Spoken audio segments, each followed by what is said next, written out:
The Defense Department is certain that an invasion of Taiwan is imminent.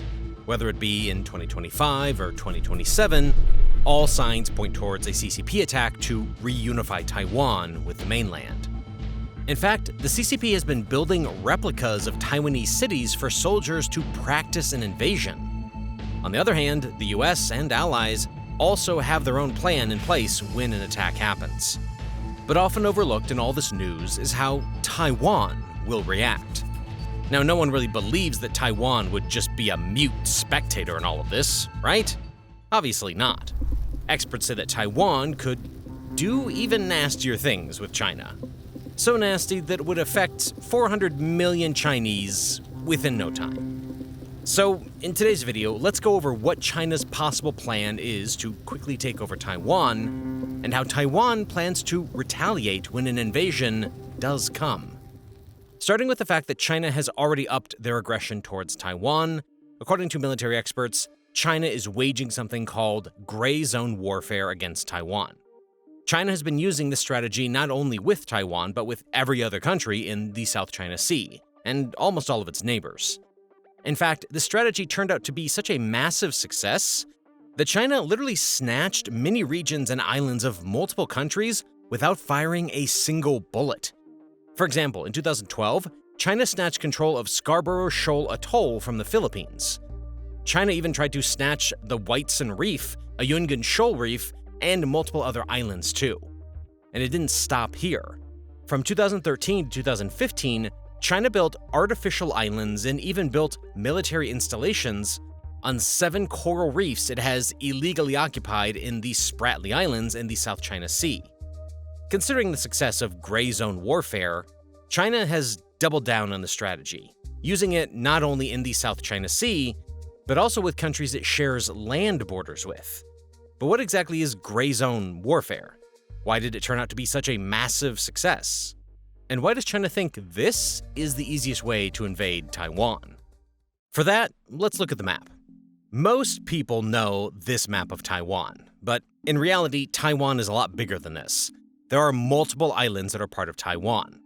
This includes Matsu, Kinmen, Penghu, Pratas, Lanyu, Taiping, and Wuchu Islands. Now, if you look at it carefully, you would notice that Matsu, Kinmen, and Wuchu Islands are very close to China. So close that the Kinmen Islands are just 6 kilometers or about 4 miles away from China. The Matsu Islands are just 9 kilometers or 6 miles away from the shores of China's Fujian province. And these Taiwanese islands are at the center of China's strategy. You see, the CCP wants to reunify Taiwan, but would really prefer to do it without a direct confrontation. This is because of 2 reasons. Number 1, China knows that if they directly attack Taiwan, they would face sanctions or even an attack from the US military. Number 2, they already faced, and to some extent are still facing, problems like the real estate bubble and the effects of COVID-19. So China's plan would be to take Taiwan as quickly as possible and with as little damage as possible. And the safest way to get Taiwan would be to intimidate them so much that they surrender without any bloodshed. Military planners are actively game planning the scenario and how China and the PLA would carry out their mission. The most likely scenario is not an all-out war, but in fact a slow and methodical blockade of Taiwan, which the CCP hopes would bring Taiwanese leadership to negotiating tables for a peaceful reunification, and would also make it harder for US and their allies to justify a military intervention to their citizens, as China wouldn't really be an aggressor in the traditional sense if all it was doing was just blockading Taiwan. Since this is the most likely path the CCP would take, Taiwan in fact already has their own playbook for how they would react and counter the strategy. Let's address something that's been on my mind before we move forward. After watching my videos or other YouTubers' videos, I'm sure some of you guys have thought about starting your own channel. One of the biggest hurdles people face when starting a YouTube channel is that they are not comfortable showing their face in videos. Not everyone wants to give up their privacy and be in the public eye all the time. That's one of the big reasons why our videos are made in a documentary style. The craziest part is, people still love the videos, as you can see from the fact that we recently crossed 1 million subscribers. In fact, there are millions of faceless YouTube channels making content and earning ad revenue. In just the last 3 years, YouTube has paid out $70 billion to creators. That's around $60 million every single day. So if you're someone who's interested in starting a YouTube channel, right now is the perfect time. I've actually made a 30-plus minute guide on how you can grow a channel that you can watch right here on YouTube by clicking the card above or the link in the description. All right, now let's get back to the topic at hand. Here's how this scenario would likely play out. China imposes a blockade on these Matsu and Ginmen Islands. Chinese naval ships and submarines encircle these islands. Hundreds of sand dredgers, fishing boats, and Chinese paramilitary ships also join in to strengthen the fleet around the area. Chinese fighter jets would start patrolling the Taiwan Strait 24/7. Taiwan would be warned that any Taiwanese fighters, surveillance aircraft, or warships crossing the median line of the Taiwan Strait will be attacked. Beijing declares that no fights, either commercial or military, from Taiwan to the islands will be allowed without approval from Chinese air traffic control. Additionally, all commercial ships and ferries from Taiwan are prohibited from entering the ports servicing the island group's townships. Beijing warns that any vessels attempting to breach the blockade will be seized. The Taiwanese Coast Guard present in the region soon gets overpowered and isolated by the Chinese. The isolation of the Kinmen and Matsu Islands would put tremendous pressure on Taiwan. Why? Because these aren't just islands with a military buildup to maintain deterrence over China. Matsu Island is home to around 14,000 people, and Ginmen is home to around 140,000 people. So along with these islands, even the lives of these people would be in danger. Taiwan would be under tremendous pressure to safeguard them because the people in Taiwan would pressurize the Taiwanese government to act quickly. China would play mind games and put as much psychological pressure as it could. China would want Taiwan to surrender as quickly as possible before the Americans and their allies got involved. This is what the gray zone warfare strategy is all about. This strategy consists of intimidating military exercises, patrols, surveillance, and using military to an extent that falls just one step short of an armed conflict. Now, targeting these islands is not a new thing for China. Just 4 years after its independence, China bombarded the Ginmen and Matsu Islands in 1954 through 1955 and even captured some of these islands. In 1958, PLA artillery again shelled these islands, followed by clashes between the CCP and the Taiwanese air and naval forces. But during this time, the United States deployed naval forces in the region and even supplied weapons to Taiwan. Later, in 1996, when Taiwan held its first fully democratic presidential election, the PLA fired missiles into the waters around Taiwan. Even this time, the US deployed 2 aircraft carriers in the region. So if China does it again, this would be the beginning of the 4th Taiwan Strait crisis. But this time, China would make things more ambiguous, because it would not officially start a war. So China would make it more challenging for the United States and its allies to justify entering the conflict. The US would probably wait for a clear act of aggression or declaration of war to trigger a military response in Taiwan's favor. But something must be done, right? The people trapped on the Ginmu and Matsu Islands must be rescued. So China knows that Taiwan would be desperate to save their people. And so China calls for immediate talks with the Taiwanese government to discuss unification. Time is running out. Taiwan has to decide quickly. They have 2 options. 1, to surrender out of desperation. 2, to reject China's demands and launch a military campaign against China to break the blockade. If Taiwan chooses the first option, China would achieve its goal. It can achieve its decades-long dream without any bloodshed. But what if Taiwan chooses to fight back? Unfortunately, this decision might cost Taiwan, the Kinmen and Matsu Islands, and also the safety of the people trapped on those islands. But anyway, Taiwan chooses to fight for its freedom. Taiwan sends warships and fighter jets to go head-on with the Chinese forces enforcing the blockade. Unfortunately, these Taiwanese aircraft and ships would be easily overpowered by the huge Chinese military. This is because China's defense budget is 12 times that of Taiwan's, almost 7 times more fighter aircraft, 17 times more submarines, 9 times more destroyers, and almost 10 times more ground forces than Taiwan. Taiwan still doesn't give up. It urgently appeals to the United States and its allies for military and diplomatic assistance. Meanwhile, desperate China calls for immediate talks with the Taiwanese government to discuss unification. International tensions skyrocket. The US and its allies impose trade and economic sanctions on Beijing. Meanwhile, Taiwan rejects Beijing's demands but chooses not to escalate with a full-scale military response to the blockade.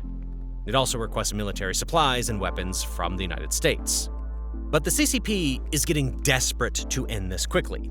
Remember, the CCP would like to avoid a drawn-out war.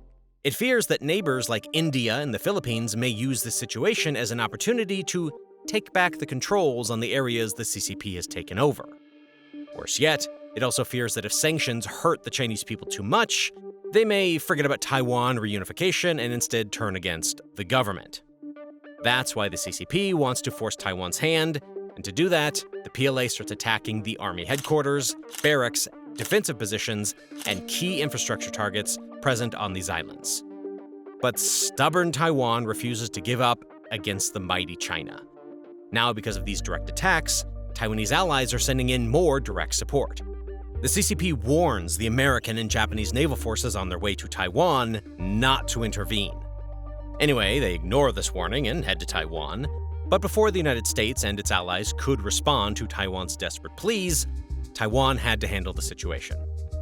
Taiwan's military launches waves of missile strikes on the Chinese ships and aircraft that are attacking the Ginmen and Matsu Islands. Its air defense systems fire surface-to-air missiles at PLA aircraft, and fighter jets launch an attack on Chinese fighters and bombers attacking Ginmen and Matsu. Taiwan's response was overwhelming. But China's huge numbers soon overpower Taiwan's defenders. Taiwan has no option but to see the fall of the islands.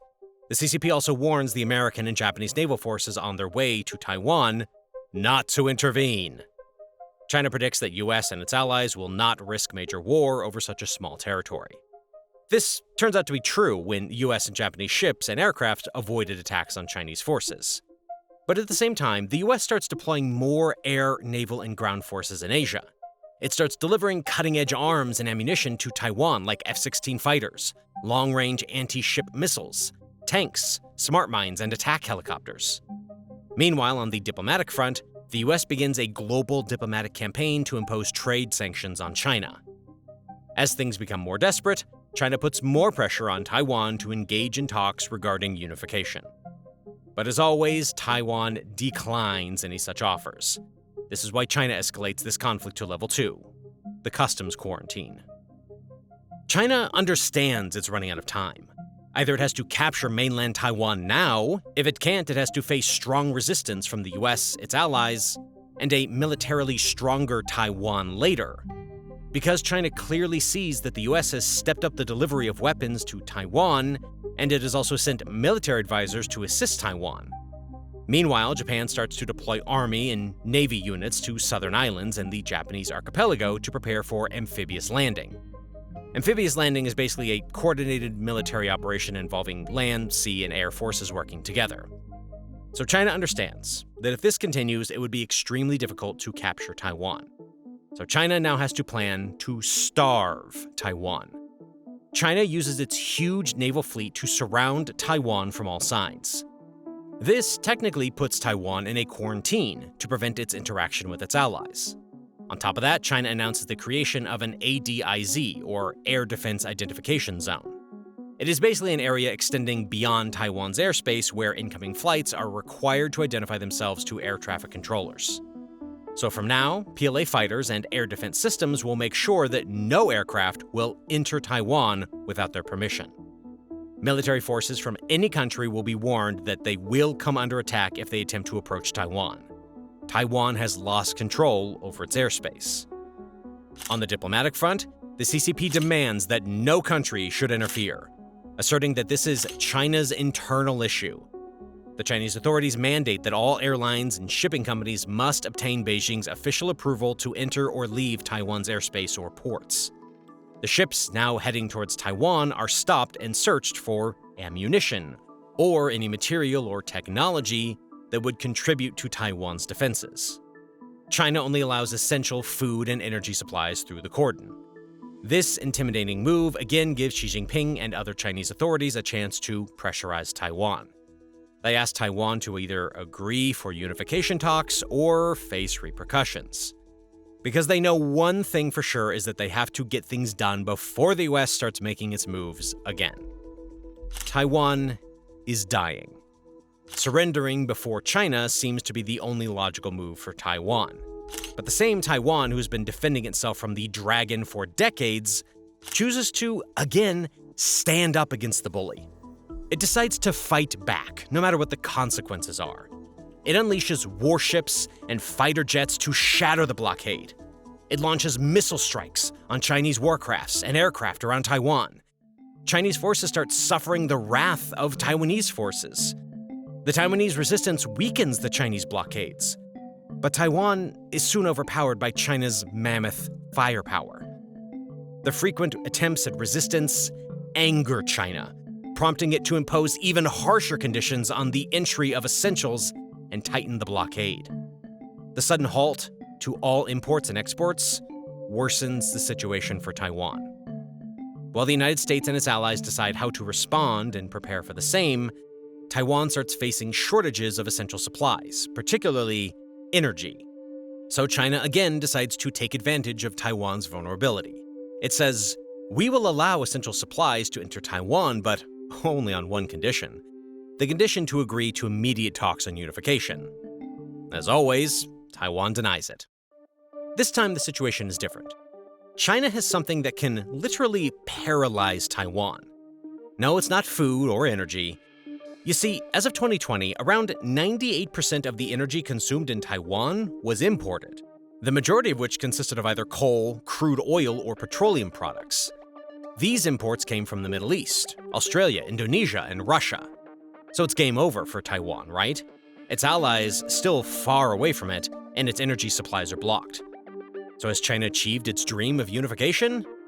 Actually, no. Taiwan's oil reserves will be enough to last for 138 days. So Taiwan can still withstand the blockade until the US sends in its navy for help. In the case of food, a 2020 report revealed that Taiwan imports almost 70% of its food, which makes Taiwan extremely vulnerable to food shortages during the blockade. But the good news is that Taiwan is self-sufficient in critical staples such as rice, pork, and vegetables. So if it's not energy, it's not food, then what exactly is Taiwan losing then? It is actually these underwater cables.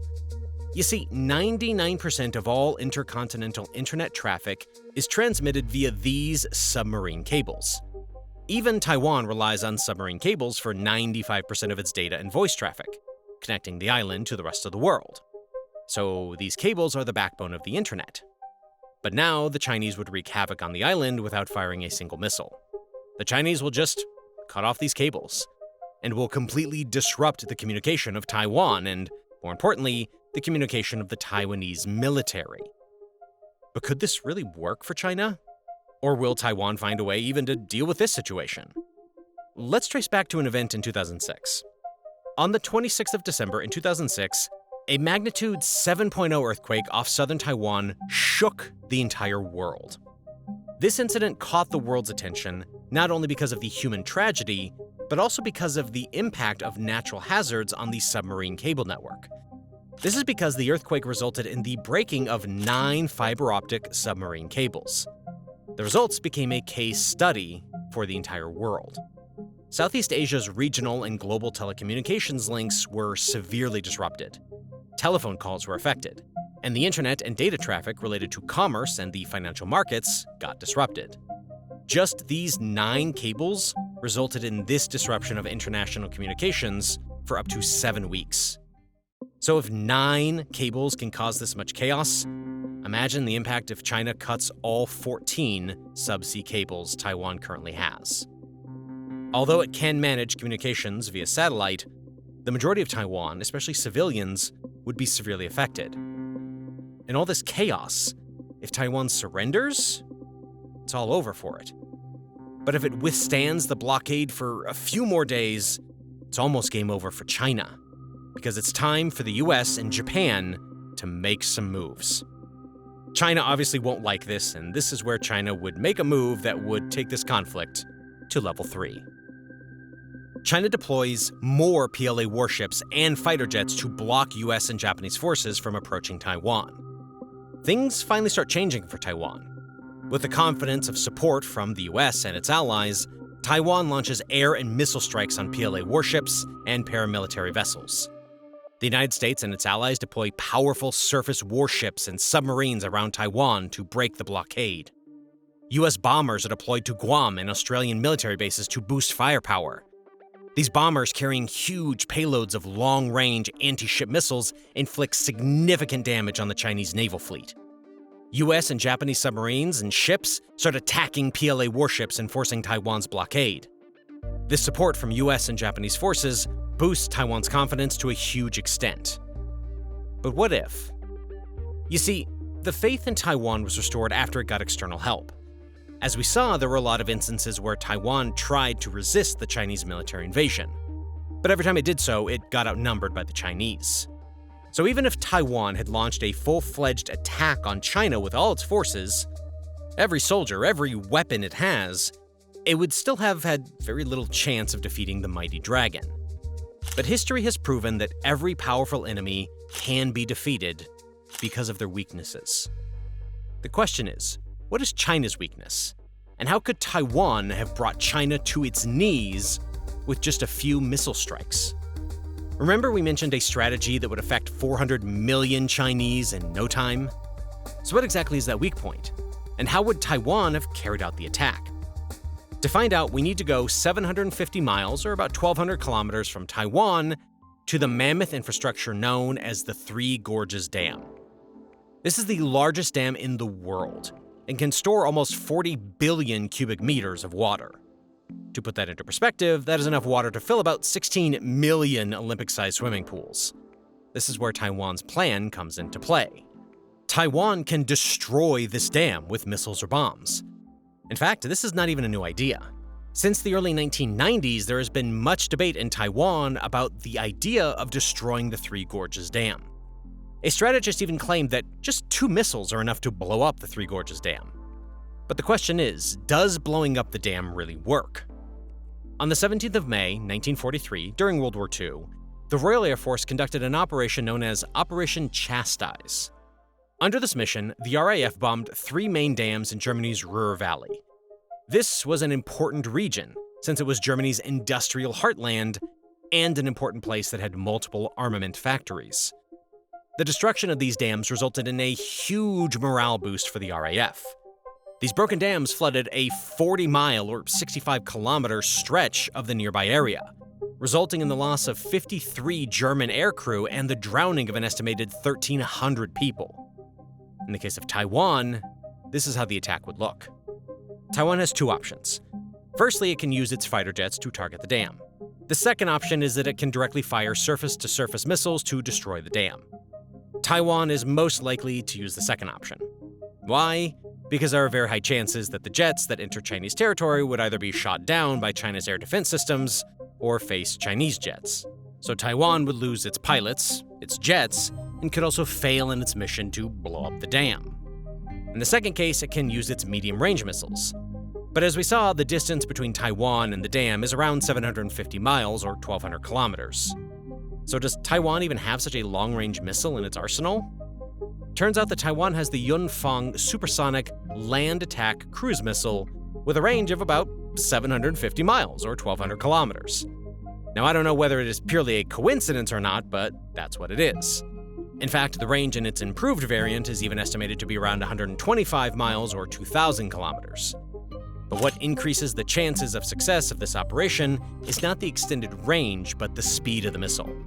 The speed is Mach 3. If you're not aware of this term, it's basically representing the speed of sound. So the Yunfeng missile could travel at a mind-boggling speed of 3 times the speed of sound.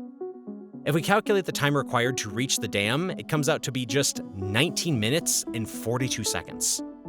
Supersonic missiles are extremely difficult to intercept, so the Yunfeng supersonic missiles are very likely to hit the target. If it does, it would wreak havoc on the Chinese people. If the dam is destroyed, the crisis will affect more than 400 million people living downstream. So it's almost a game over for the CCP. Now, it is said that the PLA has installed a good number of anti-air and anti-surface missiles in the vicinity of the dam, and a regional theater missile defense shield to protect the dam. Additionally, Chinese media says the dam is made of steel and concrete, and relies on its massive weight to hold back the water. They claim that damage to one part wouldn't affect the rest of the dam, and the dam is so big that it could even withstand a tactical nuclear strike. But setting these claims aside, let's look at how the conflict would look if the dam is destroyed. Firstly, the public outrage would force China to take severe actions against Taiwan. So even China could retaliate by launching similar attacks. In the worst-case scenario, it won't even hesitate to use its nuclear weapons. Furthermore, attacking civilian infrastructure would be considered a war crime. As a result, the diplomatic support Taiwan has been receiving would diminish significantly, and sympathy would shift towards China. This would make it difficult for the US and its allies to interfere in the conflict and break the blockade. But let's assume this has not happened and China remains the villain in the eyes of the world. So let's go back to the scenario where US and Japanese navies have arrived to break the Chinese blockade and start sinking Chinese ships. The Chinese and US military start inflicting damage on one another. The US military bases in all these regions would get active and would provide immediate support. Even though the Americans and Japanese inflict significant damage on China, China naturally has an advantage, since the conflict is happening on their home turf. This is why China's powerful air defense system and anti-ship missiles prevent America and its allies from opening Taiwan's blockade. So now the US launches another attack on China, so dangerous that it is capable of paralyzing the nation. But it isn't a strike with missiles or ships. It's far more dangerous and destructive. As we've discussed in previous videos, the Malacca Strait is China's choke point, and the US would block it. This strait is so important that 70% of China's oil and 60% of its trade passes through this choke point. So the US would give China a taste of its own medicine. So it's game over for China, right? Actually, no, because although it cannot buy energy from the Middle East, it can buy it from Russia. In fact, as of 2023, Russia is China's #1 oil supplier.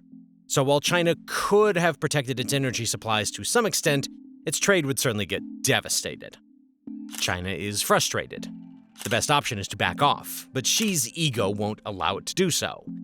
This is why it takes the conflict further by launching massive attacks on critical military and civilian targets like airfields, ports, air defense radars, communication nodes, military command centers and headquarters, missile batteries, navy bases, major warships, key bridges, communication networks, power stations and grids, government buildings, radio and television stations, and data centers. The aim behind the attack is to destroy Taiwan's military, demoralize its people, and force Taiwan to the negotiating table. Taiwan, on the other hand, launches their jets, strikes PLA's aircrafts with its air defense system. Its long-range ballistic and cruise missiles, on the other hand, destroy China's air bases, missile radars, and other critical targets. In this conflict, Taiwan's military and infrastructure have been heavily damaged. China again calls for an instant ceasefire, asking Taiwan to negotiate unification arrangements before the US and its allies can step in again. Taiwan refuses. Now it's time. China knows that this time it would be a full-blown war against the US and Taiwan. They choose to launch the biggest and most complicated amphibious and airborne invasion ever, aiming to conquer the island before the United States and its allies arrive for help. The PLA attacks Guam and US bases in Japan with missile strikes to weaken them. The PLA transport aircraft and helicopters carry out airborne landings on Taiwan to capture vital targets such as airfields, ports, government buildings, and command centers. On the other hand, the United States, along with Japan and Australia, initiates attacks against the invading Chinese forces. Within hours, a major war erupts in East Asia. The stock markets all across the world plummet. Industries will start leaving China and Taiwan and would find a safer place. If the US and its allies overpower the Chinese, they would have to back off, and Taiwan would be freed from the blockade. If not, the war keeps getting nastier and could even reach a point where the two nuclear superpowers could use nuclear weapons. This conflict in the South China Sea will affect the entire world, including you and me. This is because Taiwan is home to a company called TSMC, or Taiwan Semiconductor Manufacturing Company, which produces 92% of the world's most advanced chips. The world would witness a semiconductor shortage like never before. Companies would begin hoarding semiconductors in large quantities. The prices of semiconductors would skyrocket. The tech and automobile industries would suffer their worst days ever. The world would come to a standstill. This conflict will again remind the world of the wise words, "War is a tricky game. The only way to win is to not play at all."